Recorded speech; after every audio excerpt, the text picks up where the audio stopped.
നമസ്തേ. അയ്യപ്പ പണിക്കരുടെ അഗ്നിപൂജ എന്ന കവിതയാണ് ഞാൻ ഇന്നിവിടെ ചൊല്ലാൻ പോകുന്നത്.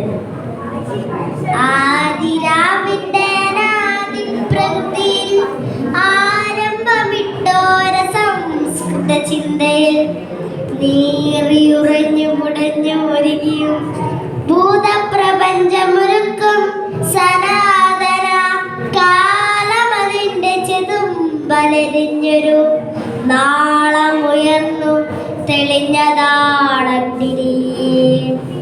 സൂര്യചക്രത്തിലൊതുങ്ങി വിളങ്ങിയ വീരരസത്തെ പകർന്നു കൊടുക്കയാൽ തൻ കരൾ കൊത്തി വിഴുങ്ങുവാനെത്തുന്ന വൻകഴുകന്റെ ചിറകടിയെങ്കിലും ഞെട്ടാതെ ധന്യമായി തൽശിരാചക്രത്തിൽ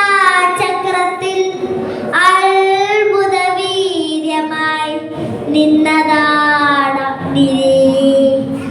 പഞ്ചേന്ദ്രിയങ്ങളാൽ ഹോമിച്ചതാം വഞ്ചിതാജാനതൻ ഗ്രീഷ്മാന്തരത്തിനും നന്മയും തിന്മയും സ്നേഹമോഹങ്ങളും ഒന്നായുറയുന്ന മഞ്ഞുകാലത്തിനും വണ്ടവം ചെയ്ത അമരത്വം ലഭിക്കുന്ന സഞ്ചിത പുണ്യ പരിഭാഗമഗ്നിലേ.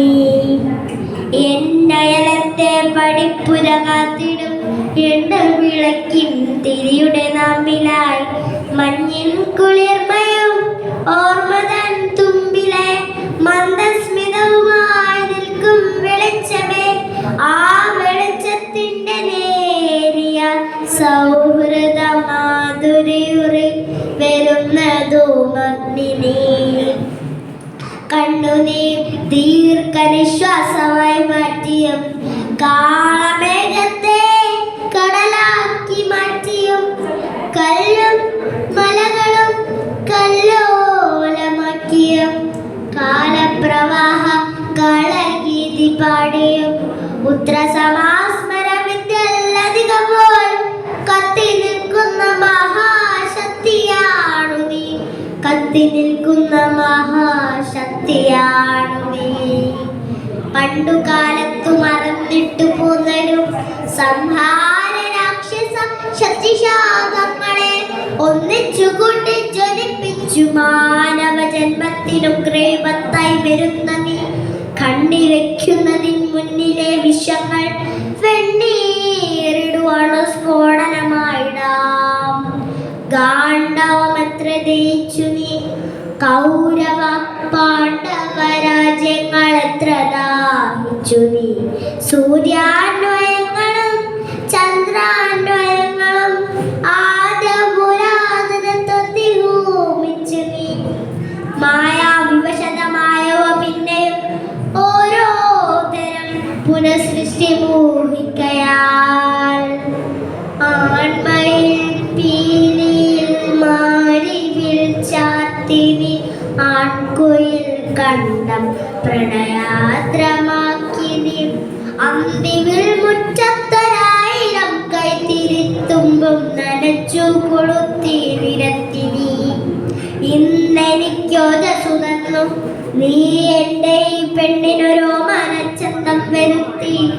ചിരകത്തെ രസതന്ത്ര വിദ്യയാൽ ദുഷ്ടനാക്കാട്ടാളരെ കവിയാക്കിയും ദൃഷ്ടപൂർവങ്ങളല്ലാത്തൊരനുഭവ സിദ്ധികൾ മുക്കുവക്കിടാത്തരു നൽകിയും സൃഷ്ടിയും സംഹാരവും ഒരുമിച്ചു വൃഷ്ടിയും വേരലും കൂട്ടിക്കൊഴുത്തു നീ.